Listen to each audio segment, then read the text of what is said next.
Saturn-Neptune cycle, this was in play in 2025, but we have the exact conjunction in 2026. So in 2025, we did have Saturn and Neptune venture into Aries, and we did have them almost conjunct in July. It was almost exact July 2025, which was the same month that we had our Jupiter return. The Saturn-Neptune cycle is a cycle that happens, these conjunctions happen every 36 years or so. It's building boundaries and dissolving them. So when the most recent Saturn-Neptune conjunction happened, November 13th, 1989, that was the fall of the Berlin Wall in that year, collapse of the Soviet Empire, Tiananmen Square protests in China. I also read, it was interesting, the article I was reading said they prohibited smoking in public in many public spaces, including planes at this time, which, like Neptune, I always think of fog or smoke, so that that's an interesting one too. But it's essentially, the Berlin Wall, the Soviet Empire, these things that seemed like so kind of indestructible at the time to the people who were living through those eras, came down, dissolved, right? So this can dissolve borders and boundaries. That was what was happening in 1989.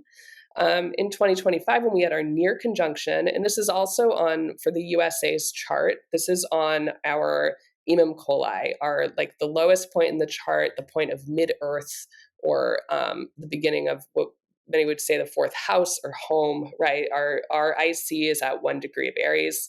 And this conjunction is happening at 0 degrees of Aries in February. In July 2025, when we had our Jupiter return, and also this very close Saturn-Neptune conjunction without being exact, that's when the one big beautiful bill passed. I was looking at things that happened in July 2025, and there are too many things. So this is a very incomplete list of things that happened that are just in the United States, and there was a lot else happening in the rest of the world too. After the one big beautiful bill passed, I found it very concerning that they eliminated the U.S. Chemical Safety and Hazard Investigation Board. And since Neptune has a lot to do with chemicals, that concerns me. So I wonder if something about that will come up in February. A major union in Philly went on strike. How amazing would it be if a general strike was something that came out of sort of dissolving what seemed like a rock hard boundary or an institution? Alligator Alcatraz was built, so we could take that down.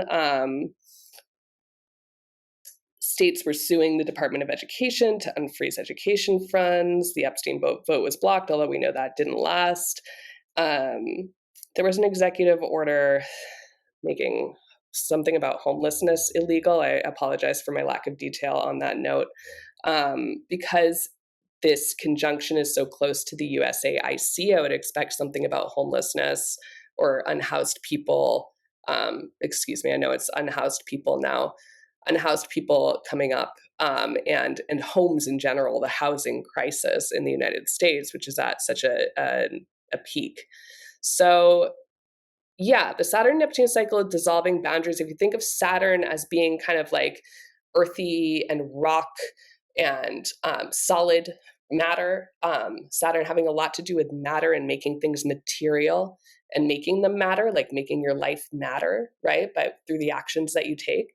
And then Neptune kind of dissolving things, being very watery, fresh oceans and streams. Like water erodes rock. Like if water was in rock, paper, scissors, if it was rock, water, scissors, like paper beats rock, water beats rock, right? Eventually, over time, although rock seems so stable and intransigent, like the water will eventually erode through it, wear a hole through it, to the point where it becomes sand, right? So the waves of Neptune beating against the rock of Saturn is what you're thinking of for 36 years. And then you have this conjunction where suddenly something breaks, right? So February 20th, 2026, and that is at the 0 degrees of Aries point. That is at the Aries point. That's the beginning of everything. That's like, I almost named 2026 like the year of fire and ice, referring to Norse mythology.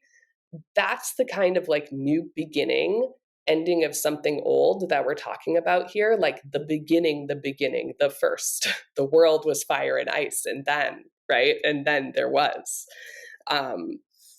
the beginning. And so like this is kind of the fires of creation, February 20th, 2026. In your personal life, like it's going to dissolve something in the house where Aries is, and or build something new there.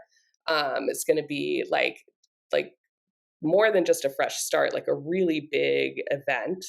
And it's going to be really big for the United States too, being on the IC, and just because of all the transits that we are, the cycles that we're in right now. But certainly is a time of, in mundane astrology, rise and fall of empires.